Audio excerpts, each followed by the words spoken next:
Estado do Desenvolvimento Social e Agrário em exercício, Alberto Beltrame.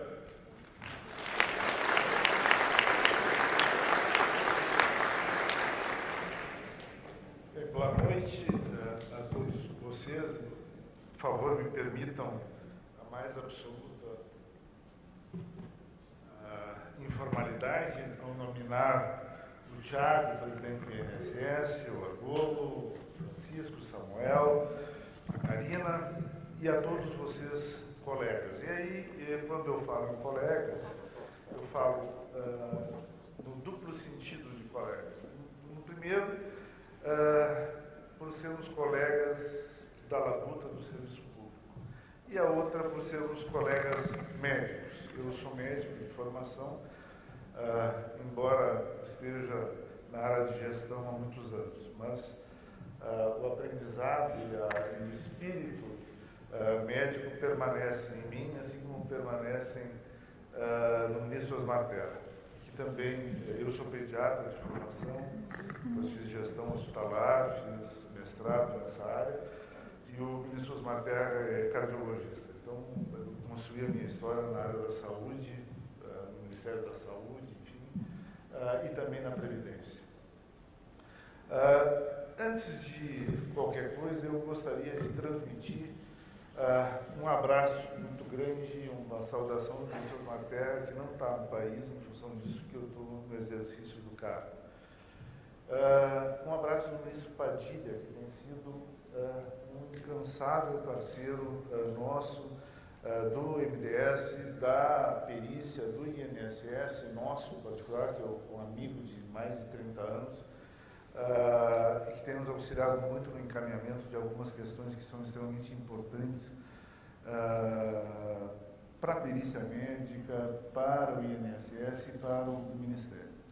E, por último, um abraço do presidente, Michel Temer. Eu tive a oportunidade de estar com ele na outra, não sei, nessa quarta-feira, na quarta passada, para tratar de uma questão de orçamento do Ministério, de contingenciamento, essas coisas todas.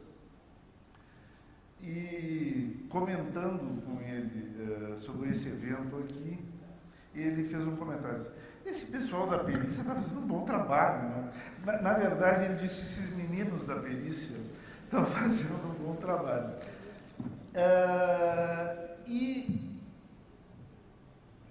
incrível, ele repetiu os números do build de cabeça. Ele disse, já fizeram quase 90 mil perícias, está com 84% de cancelamento, tem uma economia de quase 2 bi. Que belo trabalho está sendo feito. Eu quero ir no evento.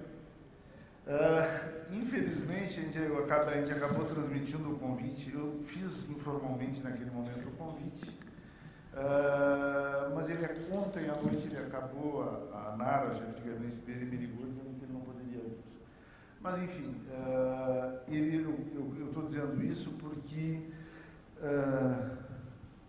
possivelmente foram raras as vezes que o presidente da República se refere a uma categoria da forma como se referiu,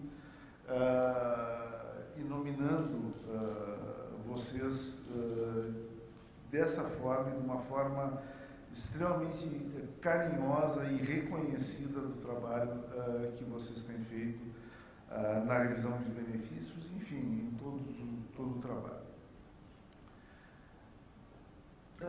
Hoje à tarde eu estive conversando com o Francisco e com o Argolo e perguntei o que era importante dizer aqui para vocês nesse dia. Eu conheço, vendo aqui de relance, eu conheço alguns de vocês, conheço talvez o pessoal que estava no estado de Maceió, que são os chefes, os chefes das perícias nas regionais. E o Argolo e o Chico me disseram o seguinte, repete o discurso de Maceió, que foi muito bom. É impossível repetir, porque aquele momento era um momento diferente, era um momento em que eu realmente estava... foi um momento interessante, porque foi o primeiro contato que eu tive com a massa, digamos assim, dos peritos. Mas eu quero repetir alguns pontos que eu acho que são relevantes aqui, para que todos vocês possam ouvir e sentir um pouco o que nos anima lá no Ministério do Desenvolvimento Social a trabalhar com vocês, trabalhar com a perícia e, sobretudo, trabalhar com o conjunto dos servidores do INSS e lidar com questões tão delicadas como são as da Previdência, de modo geral, porque nós somos, embora não responsáveis pela política de Previdência, nós somos responsáveis pela operação das políticas da Previdência através do INSS, com todas as dificuldades que tem.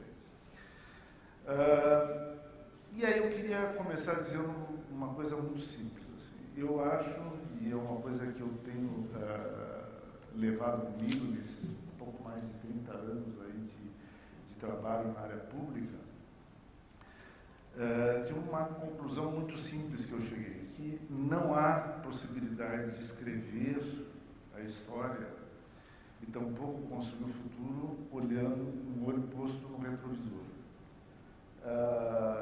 Para mim isso é um conceito muito claro.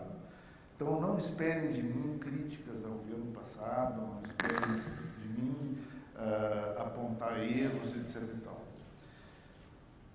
Por outro lado, o passado ele precisa ser lembrado e ele precisa ser entendido, porque o passado é o grande professor que a gente tem, especialmente quando a gente entende as lições que ele nos passa. A gente não pode repetir os mesmos erros do passado. Não se pode repetir o erro do descuido da gestão do dinheiro do trabalhador, da poupança dos trabalhadores, da poupança solidária, que é o fundo de previdência que paga benefícios, que paga pensões, que paga aposentadorias, porque a adequada governança da concessão e da manutenção desses benefícios depende milhões de pessoas, milhões de trabalhadores que contribuem, que dedicam as suas vidas inteiras nessa contribuição e que no momento que precisam dela, com uma inadequada gestão, uma inadequada governança, podem ter comprometido lá no futuro o seu ganho, a sua poupança, a sua retribuição da contribuição. E nós podemos dizer que na governança da concessão e da manutenção de benefícios, não sei por que motivo, em algum momento houve um certo laceamento, um certo descuido com esse aspecto da administração da Previdência. Nada me faz compreender um motivo que levou o INSS a deixar de revisar auxílio-doença há 2, há 3, há 4, há 5, há 10, há 15 anos, gastando aí 10 bilhões de reais só naqueles auxílios que têm mais de 2 anos e que há mais de 2 anos estão sem perícia médica. Nada me faz entender também que mais de 1.200.000 pessoas que foram aposentadas por invalidez não tenham esse benefício revisado há mais de 2 anos. Embora a norma do próprio INSS determine que isso seja feito, tanto no auxílio-doença em 6 em 6 meses, na aposentadoria por invalidez de 2 em 2 anos. Ora, nós temos um passivo aí de 1.700.000 benefícios concedidos, que custam 34 bilhões, sem qualquer revisão. E no auxílio-doença, isso ainda fica mais grave, quando na medida em que 100% dos benefícios não revisados são de concessão judicial. Então, nós temos aí 530.000 benefícios que foram concedidos há muito tempo e que, deliberadamente, não há outra explicação para isso, não foram revisados. E aí eu falo um pouco em relação à perícia. Tá? Quando a gente fala no processo de revisão do BILD e qual é a importância disso para o governo, qual é a importância disso para a Previdência, para o INSS, enfim. Eu quero falar nisso tudo, mas eu quero falar na importância desse trabalho para os peritos, para cada um de vocês, para a categoria da perícia médica previdenciária. Do ponto de vista geral, ele representa a revisão, representa, primeiro, uma racionalização de gasto, uma focalização de recursos, enfim, nós estamos prevendo aí conservadoramente 8 bilhões de economia, talvez cheguemos a mais do que isso, vai depender se vai se preservar ou não a taxa de reversão do auxílio-doença em 84%, que eu acho altíssima, vergonhosamente alta. Mas, enfim, que se caia, isso nós vamos chegar a 8, 10, talvez 12 bilhões de reais. É importante 12 bilhões para os cofres da Previdência? É extremamente importante.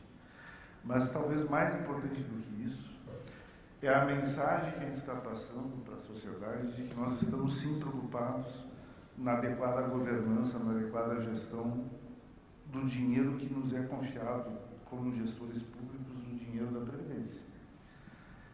Não é possível que a gente feche os olhos para uma realidade dessas.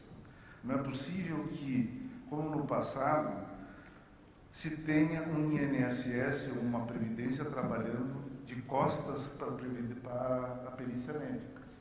Eu não consigo conceber a atividade, a concessão e a manutenção de benefícios da Previdência sem uma perícia médica forte, prestigiada, respeitada e acolhida pela gestão pública, pelo governo. Isso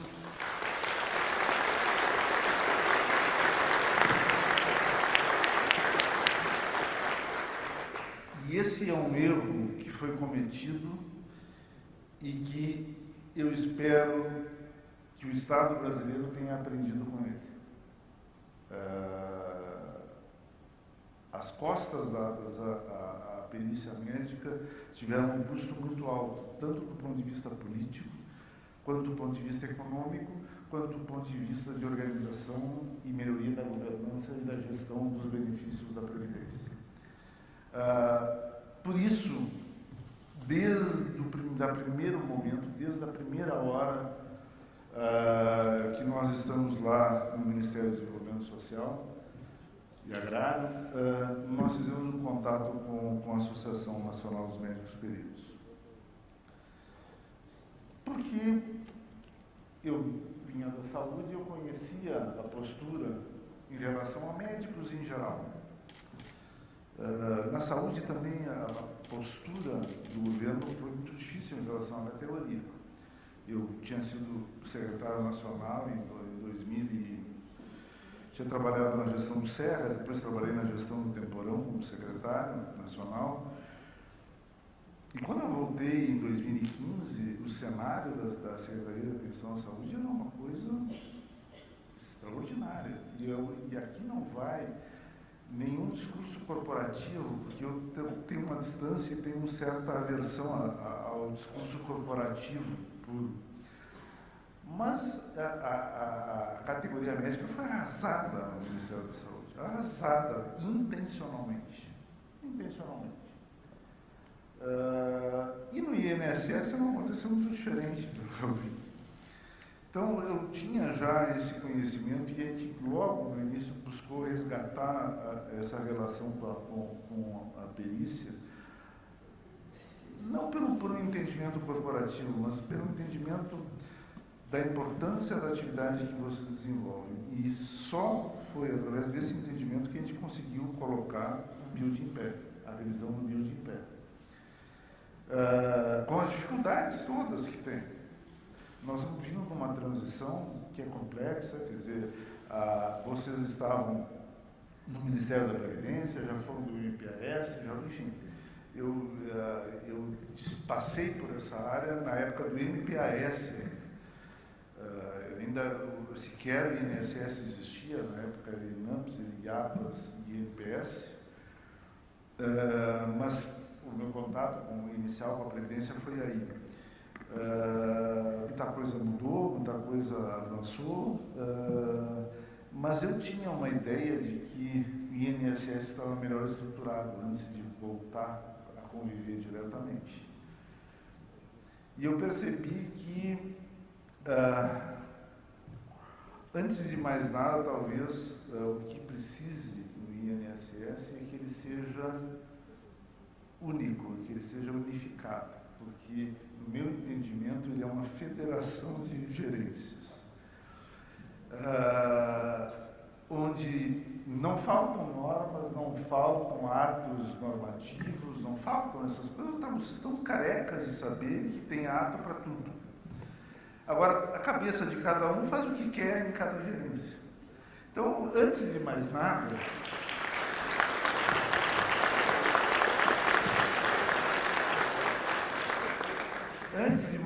nós vamos construir a unidade do INSS. E isso não significa unidade de pensamento ou cerceamento de liberdade. Significa que a gente tenha um único discurso e um único propósito. E que a gente tenha uma linha de ação. Porque senão é a casa da mãe Joana. Eu vivi uma situação dessas no SUS, quando a gente implantou o SUS. Em que, diferente da concepção da Previdência, a gestão dele foi espatifada e hoje o Ministério da Saúde praticamente não tem governança sobre o sistema de saúde do país. E no INSS, que poderia ter, não tem de propósito. Não há outro motivo. Porque se nós temos um órgão federal que está espalhado, isso não existe mais na saúde. Isso aconteceu lá em 88, na Constituição, a partir de 90, a extinção de INAMPS, e foi compartilhada a linha de organização da saúde desapareceu nesse momento, e eu não estou aqui fazendo um discurso saudosista, eu lutei por isso, eu fiz parte do movimento pela reforma sanitária, mas o INSS abriu mão voluntariamente da organização e da ligação orgânica da sua estrutura. E cada gerência é um mundo à parte e faz o que quer e do jeito que quer. Resolve não pagar o bônus porque acha que não é prioridade, resolve não fazer, diminuir a progressão dos servidores médicos, caso da greve, enfim, cada um faz o que bem entende.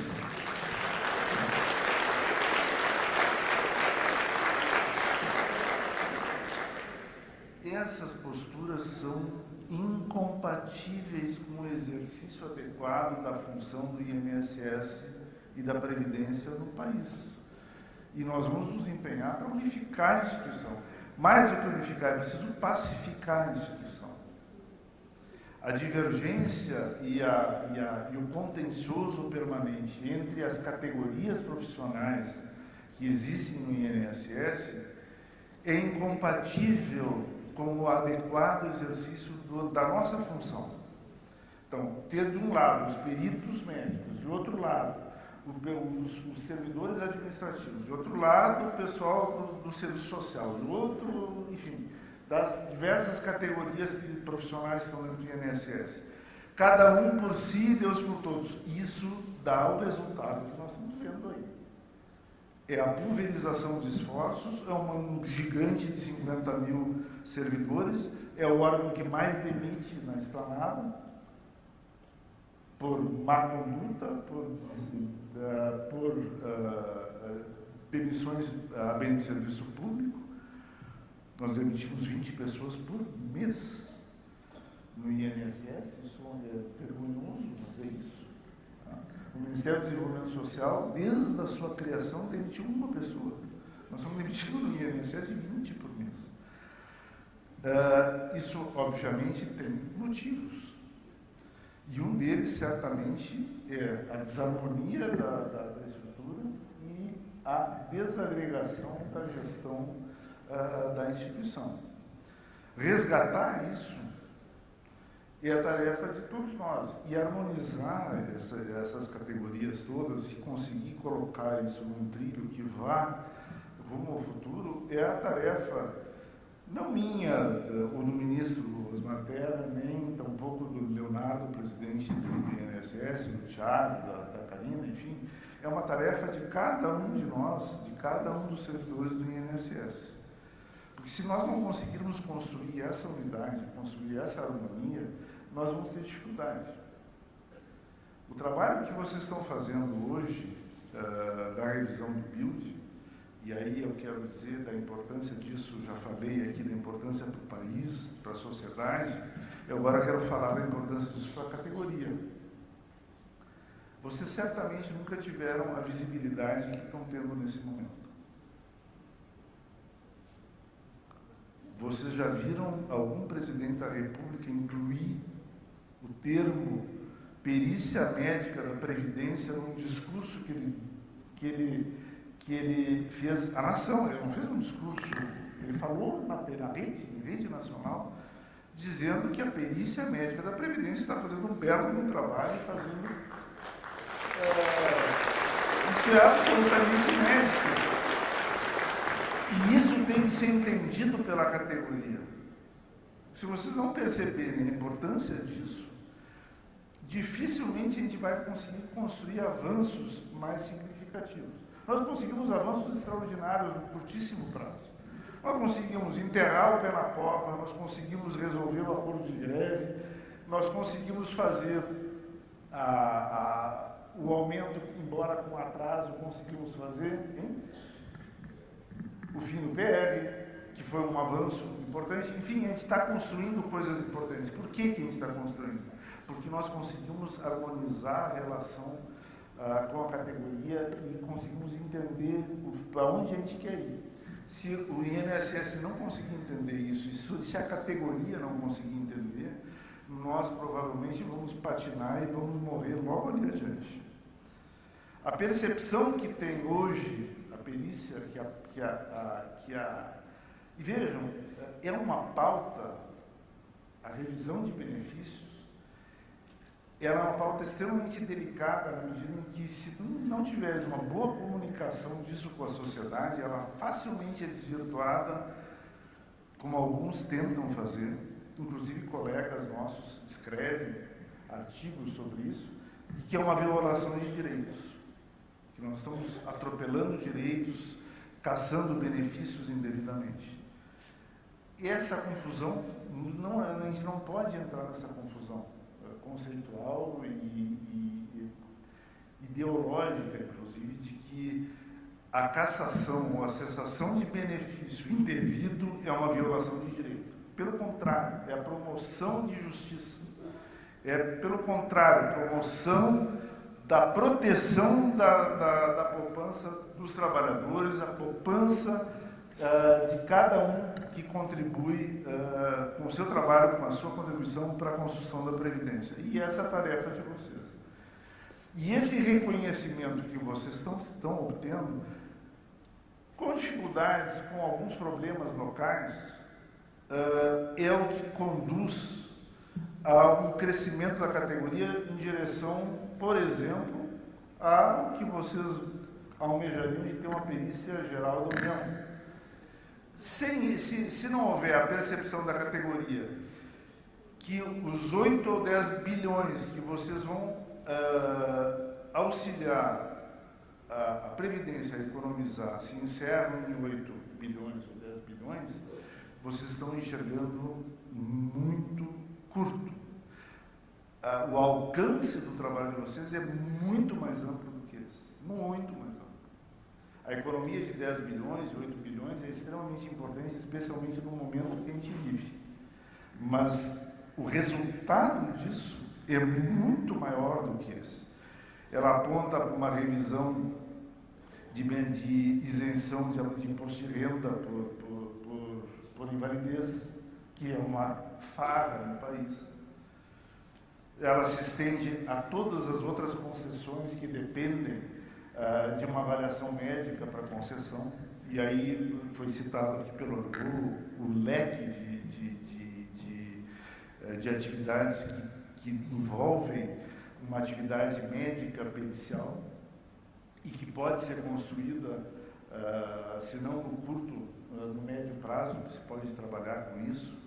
Não vejo, eu não estou falando aqui em nome do governo, nem me antecipando nessa questão, mas eu acho que o trabalho que vocês estão prestando hoje na revisão do BILD é sim um caminho nessa direção, e é assim que tem que ser enxergado pela categoria, e que não se deixem abater pelos percalços do dia a dia, pela pequena sabotagem que aparece no dia a dia.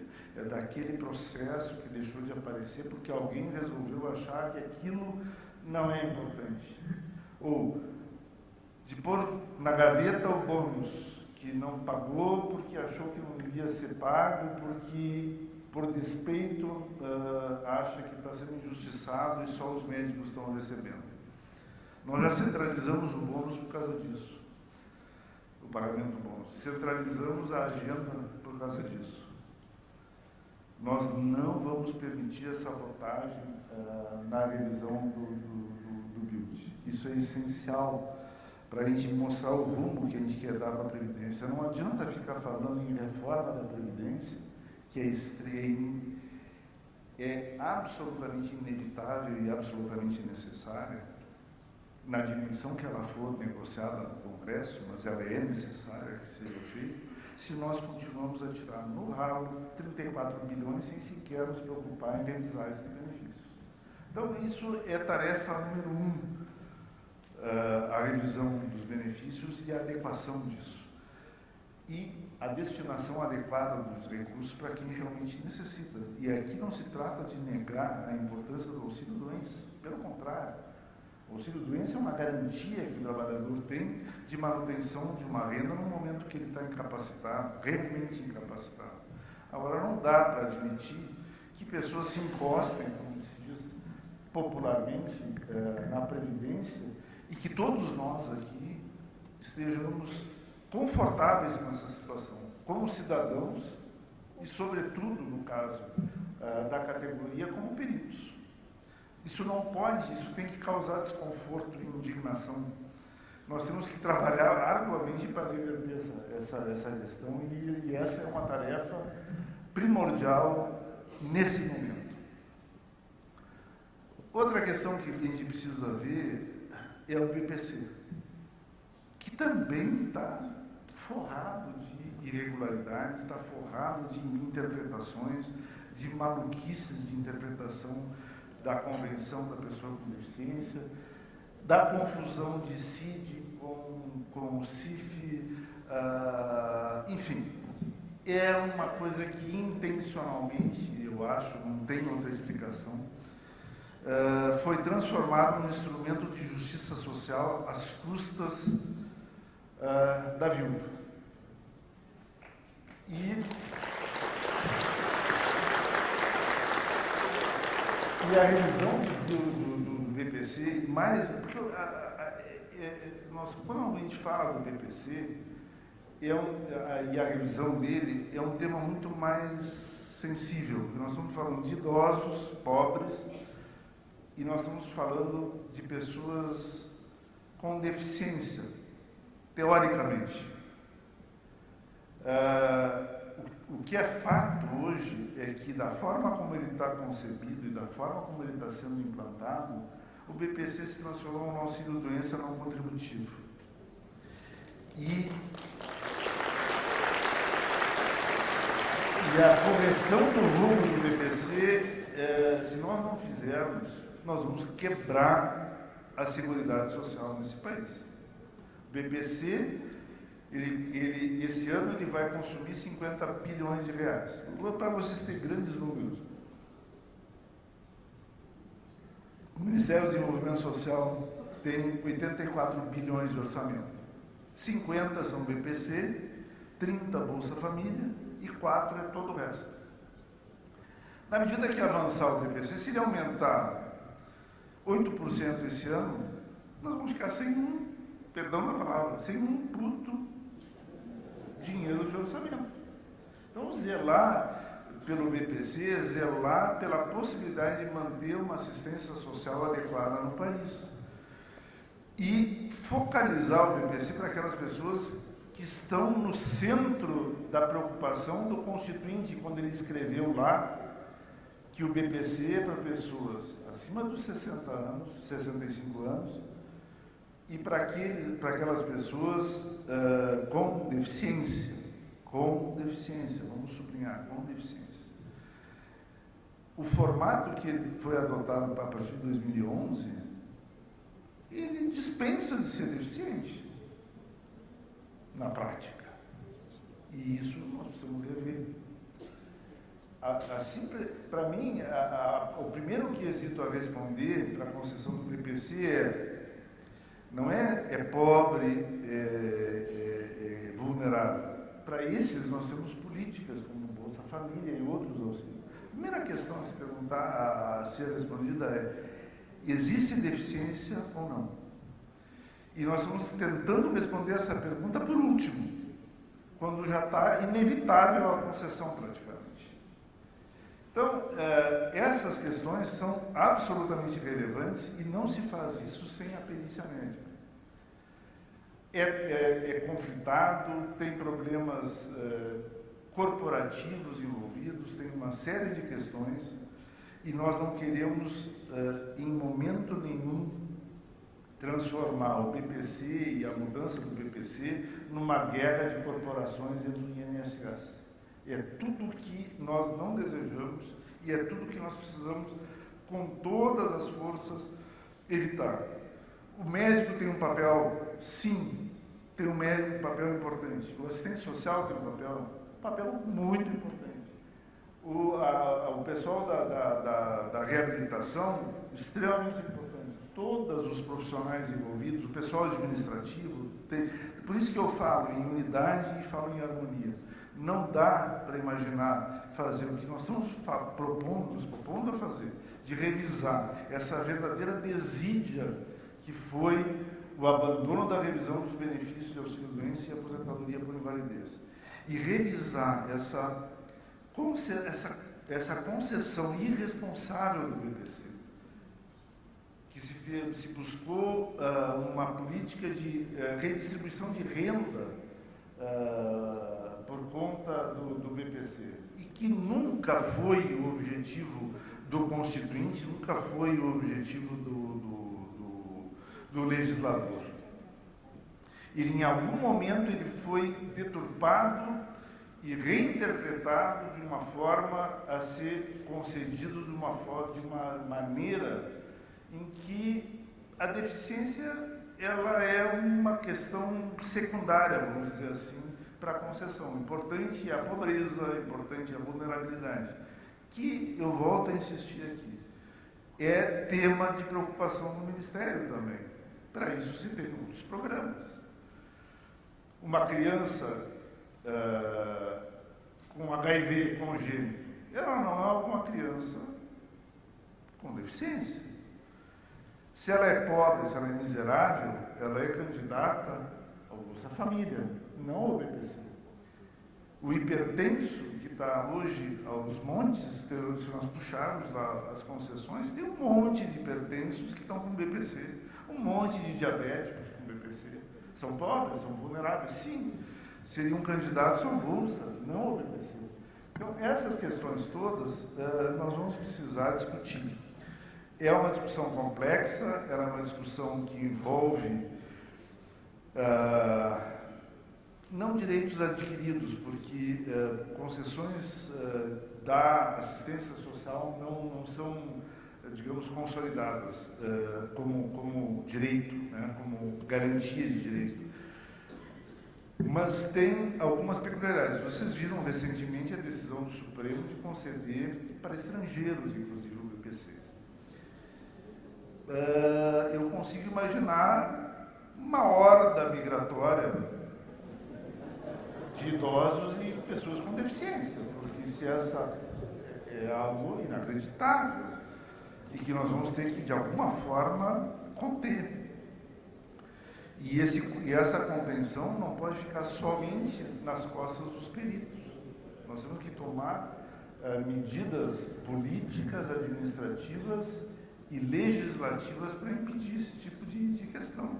Ou nós vamos quebrar o sistema de assistência social do país. Não há como manter com essa generosidade, entre aspas, de concessão e de abandono, simplesmente, de revisão. Nós estamos fazendo agora uma simples revisão, que também, por incrível que pareça, nunca havia sido feita, administrativa do BPC. Nós encontramos 1.300 mortos com o BPC. Encontramos 79 com concessão pós-mortem. E não é um pedido que foi feito em vida e que o INSS não conseguiu conceder e quando concedeu o cara já estava morto. Não. No momento da entrada do pedido, o beneficiário estava morto.